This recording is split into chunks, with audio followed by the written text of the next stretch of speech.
अस्सलाम वालेकुम, my name is Saeeda Zareen Fatima. This is lecture number 4 chapter number 1 second year computer science by IT series. आज की video में हम लोग डिस्कस करने वाले हैं डेटाबेस के बारे में, बिकॉज़ हम पहला चैप्टर कवर कर रहे हैं अभी डेटाबेस मैनेजमेंट सिस्टम का, जो कि बुक है सेकेंड ईयर कंप्यूटर साइंस वालों की। तो इसमें हमने कल डिस्कस किया था, लास्ट जो लेक्चर था उसमें फ़ाइल प्रोसेसिंग सिस्टम और उसके डिसएडवांटेजेस को हमने डिस्कस किया था डिटेल के साथ, बिकॉज़ डेटाबेस के आने से पहले जो सिस्टम यूज़ हो रहा था वो फाइल प्रोसेसिंग सिस्टम था।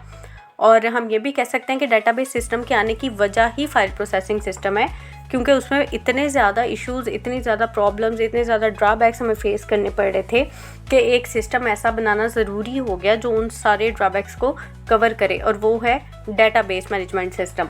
सो डेटाबेस मैनेजमेंट सिस्टम तक पहुंचने से पहले हम देखेंगे कि डेटाबेस क्या है, फिर डेटाबेस सिस्टम क्या है, फिर डेटाबेस मैनेजमेंट सिस्टम क्या है। सो आज का जो टॉपिक है हमारा वो है डेटाबेस। तो स्टार्ट करते हैं बिल्कुल बेसिक डेफिनेशन के साथ कि database is an organised collection of related data that is stored in an efficient and compact manner. अब ये बेसिक डेफिनेशन है और ये एक लाइन जो है अपने आप में पूरा एक आप कह सकते हैं कि खुलासा है बेसिकली कि डेटाबेस क्या है। अब इसमें कुछ वर्ड्स यूज़ हुए हैं और आप बुक में भी देखेंगे तो उनको थोड़ा बोल्ड किया गया है। इसका मतलब क्या है कि इस डेफिनेशन में कुछ ऐसे लफ्ज़ हैं जिनका अपना अलग से मतलब है और उनको भी हम समझेंगे। सो डेटाबेस को कहा जाता है कि एक ऑर्गेनाइज्ड कलेक्शन है। ऑर्गेनाइज्ड कलेक्शन का क्या मतलब है? देखें, लफ्ज़ ऑर्गेनाइज का मतलब होता है कि चीज़ों को इस तरह से स्टोर किया गया है कि आप उसको आसानी के साथ हासिल कर सकते हैं, ठीक है, आसानी के साथ ढूंढ सकते हैं। सो डेटाबेस एक ऑर्गेनाइज्ड कलेक्शन होती है किसकी? रिलेटेड डाटा की। रिलेटेड डाटा, अब यहाँ पे आप सिंपल अगर लिख दें कि database is an organised collection of data, तो ये चीज़ गलत है, ठीक है। डाटा क्या है? रिलेटेड डाटा, यानी डेटाबेस हमेशा किसी एक टॉपिक को कवर करेगा, किसी एक चीज़ का डाटा स्टोर करेगा। डिफरेंट डेटाबेसेस बनाए जाते हैं different types of companies, organisations या फिर अदारों के डाटा को स्टोर करने के लिए। सो डेटाबेस एक ऑर्गेनाइज्ड कलेक्शन है किसकी? रिलेटेड डाटा की, that is stored in an efficient and compact manner, जिसको एफिशिएंटली स्टोर किया जाता है। एफिशिएंटली क्या है कि इस तरह से चीज़ों को लेके चला जाए कि आप फौरी तौर पे चीज़ों को एक्सेस कर सकें। द वर्ड ऑर्गेनाइज्ड मीन्स, अब आगे जो पैराग्राफ्स हैं उनमें इन्हीं वर्ड्स को वो डिस्क्राइब करने वाला है कि the word organised means that data is stored in such a way that the user can use this data easily. देखें, ऑर्गेनाइज्ड अगर चीज़ें होंगी तो ऑब्वियस सी बात है हम उनको इजीली एक्सेस कर सकेंगे।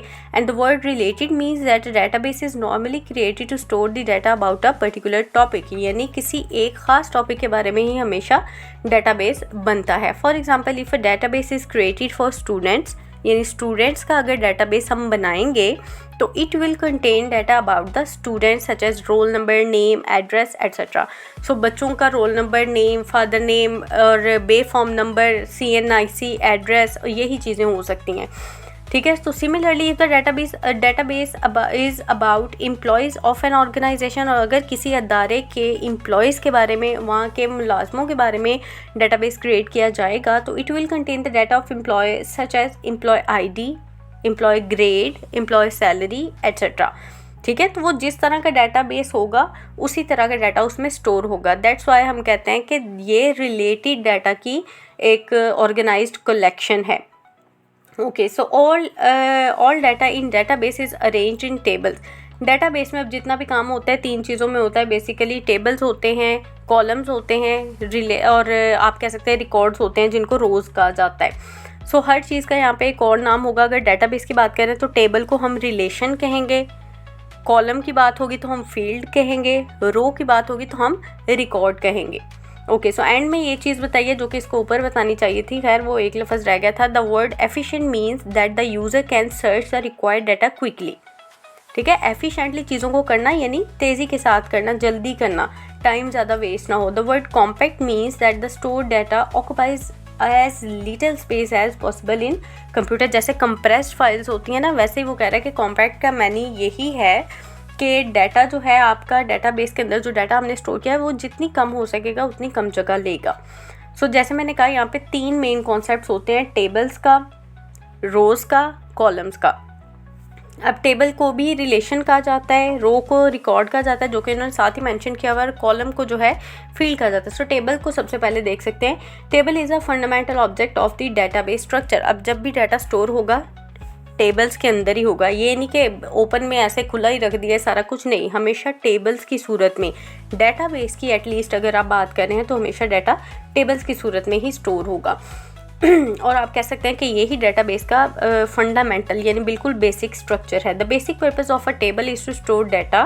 टेबल को हम यूज़ क्यों करते हैं? डाटा स्टोर करने के लिए। And the table consist of rose and columns, और ये रोज़ और कॉलम्स पर मुश्तमिल होता है, यानी कुछ चीज़ें इस तरह से होती हैं, कुछ चीज़ें इस तरह से होती हैं, और वो अल्टीमेटली एक टेबल बन जाता है। A table is a very convenient way to store data. बहुत कन्वीनियंट आसान सा तरीका है। The data in tables can be manipulated easily, और इसको हम ईजिली मैनिपुलेट कर सकते हैं, इसको ऑपरेट कर सकते हैं, इसको प्रोसेस कर सकते हैं। मिसाल के तौर पे अगर मैं कहूँ मुझे रोल नंबर 2 का डाटा चाहिए, तो अगर मैं टेबल की सूरत में ना करूँ तो हो सकता है मुझे ढूंढने में थोड़ा मसला हो, लेकिन यहाँ पे मैं सीरियल नंबर में सिर्फ 2 में जाऊँगी और यहाँ से मैं उस बच्चे का डाटा रिट्रीव कर लूँगी। दूसरी चीज़ जो यहाँ पे आती है वो है रिकॉर्ड्स, जिनको रोज़ भी कहते हैं, या रोज़ जिनको रिकॉर्ड्स भी कहते हैं। So rows are the horizontal part of the table, यानी इस साइड को जो लेफ़्ट टू राइट या राइट टू लेफ़्ट चीज़ जा रही है उसको हम कहते हैं कि ये रो है या रिकॉर्ड है। It is a collection of related fields. Field क्या किसको कहते हैं? ये नीचे लिखा हुआ है, कॉलम्स को कहते हैं, यानी कुछ रिलेटेड, इस बंदे से, उस्मान से रिलेटेड ही जितने कॉलम होंगे।